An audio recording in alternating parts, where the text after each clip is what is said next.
The Garden, the Curtain and the Cross by Carl Lafferton. A very long time ago, right here in this world, there was a garden. In the garden, everything was wonderful. The world was full of laughing and playing and smiling and fun. There was nothing bad ever. There was no one sad ever. And best of all, God was there. He had made it all. He was in charge of it all. He loved it all. People could see God and speak to God and just enjoy being with God. Hello, Adam. Hello, Eve. Eve, God's here. He wants to walk with us again. How cool is that? Yay, I bet it's going to be even more amazing than yesterday. It was wonderful to live with God. But then, one day, the people did a terrible thing. They decided they didn't want to do what God said. They decided they wanted a world without God in charge. God calls this sin. Sin spoils things, so sin has no place in God's wonderful garden. God said to the people, "You can't live with me in my garden anymore," and he sent them outside. To show the people they had to stay outside, God put some warrior angels in front of the garden. The angels were like a big keep out sign. Now things were sometimes bad, and people were sometimes sad, but people still kept sinning because they didn't want God to be in charge. So no one could come into God's wonderful place. God said, "Because of your sin, you can't come in." God wanted people to remember, it is wonderful to live with him, but because of your sin, you can't come in. So he told the people to build a special building called his temple, where he would live. In the middle of the temple was the most wonderful place in the world, the place where God was, with nothing bad and nothing sad. It was very exciting.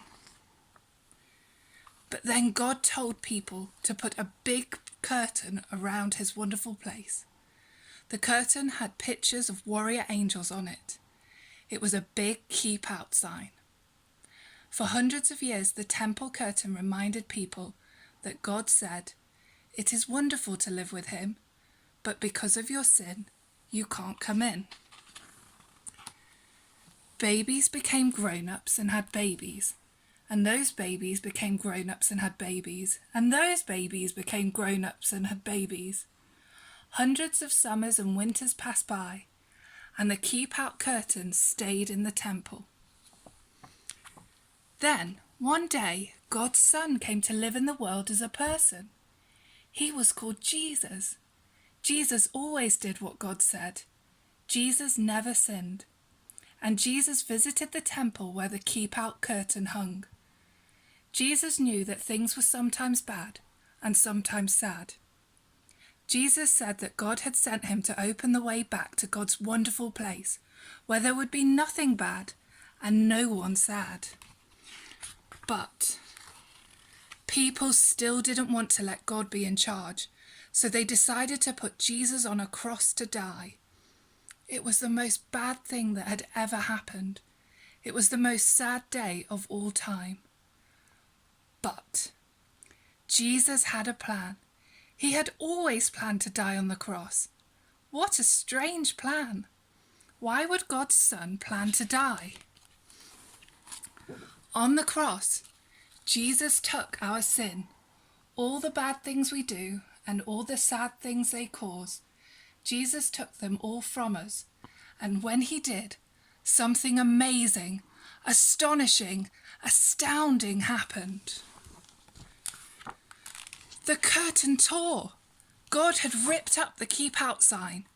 God's wonderful place is open again. Because Jesus died, we can go in. After Jesus died, his friends put him in a tomb. They were very sad. For 2 days, nothing happened. Then the next morning, Jesus' friends went to see his body in the tomb. and it wasn't there. A little later on, Jesus' friends were all together, and suddenly Jesus was there, alive. Suddenly his friends weren't sad. Now they were so happy.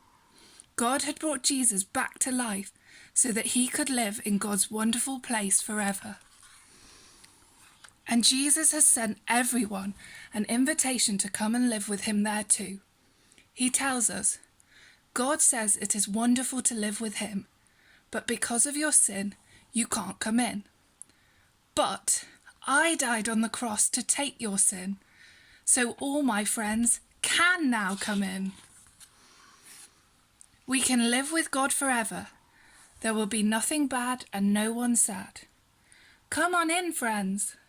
We will see God and speak to God and just enjoy being with God, just as he planned. It will be wonderful to live with him, and it's all because of Jesus. We will say every day, "Thank you, Jesus, you're amazing," and you can start saying that today.